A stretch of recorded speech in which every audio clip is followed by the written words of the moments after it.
the mechanism of lust, let's say, sexual desire, initially upon opening to your influence and your teachings, I began to recognize, okay, this exists as a mechanism, which didn't eradicate or quell it necessarily.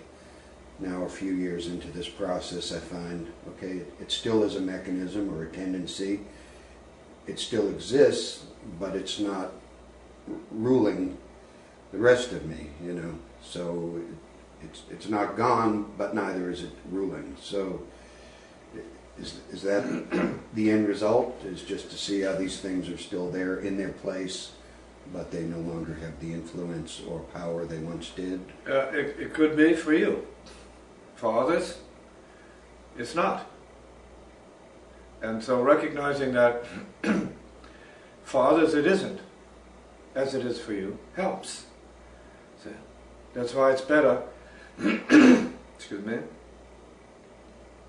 to tap more into the heart of the Master, to find out what it is, because you've already spent most of your life being preoccupied with your own stuff and observing your own tendencies and compulsions and, right, your own drives, your own garbage, okay? For better and for worse. We're calling it garbage because it's distractive. And we want to have mastery, not so much over that, but we want to have the realization of peace beyond that. In the midst of that and everything else, the world as such doesn't disappear. The field is still the field. Laws of gravity,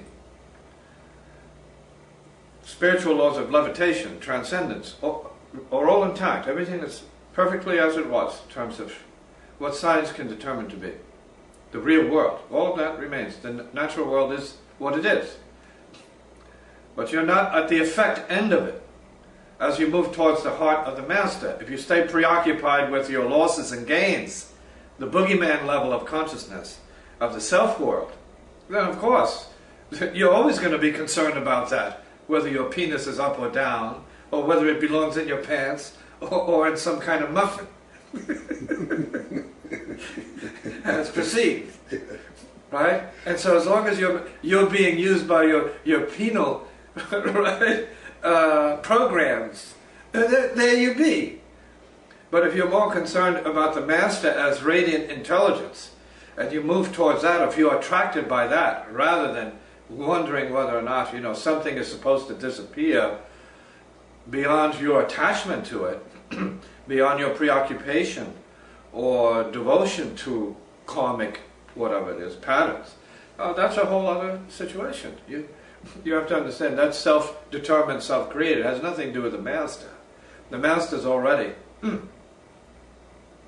and dealing with all of the same stuff, relatively speaking, but not as its effect.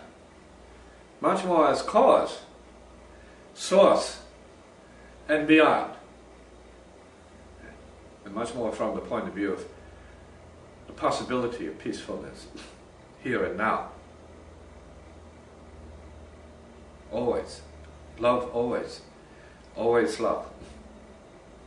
And then with all the disturbances that come in the general field, and that everybody is victimized by, that everyone is supposed to feel and process, but not from the viewpoint of effect only.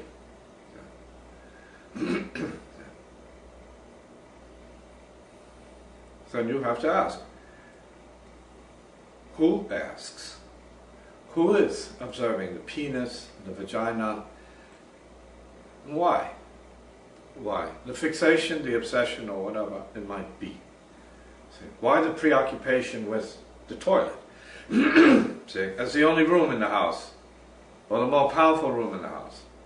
The toilet and the bed, depending on what goes on in the bedroom, so to speak. All of the natural functions are sacred, but they don't need to be, you know, the thing itself. See? Because they are bodily movements. They have their moment, they rise and they fall. They have their time. The realization is timeless. It's deeper, it's more profound. The realization of silence is without ripples. It's without interruptions. It's without questions and answers. Sira just is. Deep. Continuous. Only. It is only what is. And if one is graced with the opportunity to operate from or enter such a state of, let's say, being, non-being, peace, beyond peace, knowing without knowing, or beyond knowing, even for a moment, and you start to access more. So practice sitting in silence, chanting the cue, is preparation. It's kind of like saying you have an intuition of your true nature already, and this is the way to merge with it. Say, merge with it, and you'll never know. You have to prove it to yourself unless you practice and say, no, this is what I am, this is who I am, and I'm becoming.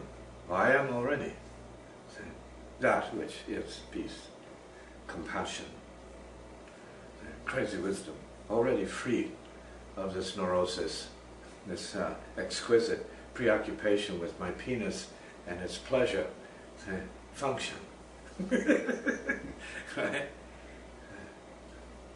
Dick consciousness. Ultimate dick consciousness. Beyond that, or vaginal, whatever, clitoral, doesn't matter. It's no thing. And as it was said earlier, the realization is without description, although it can be referred to. It's basic, it's understood, it is what it is. And yet, for the purposes of educating others, it is appropriate and necessary to break it down into parts, particles, itemizing it as a method in order to bail the person out from their chaos and bring them into some sense of order before they start to move into levels of consciousness that by far transcend chaos, order, and their opposites.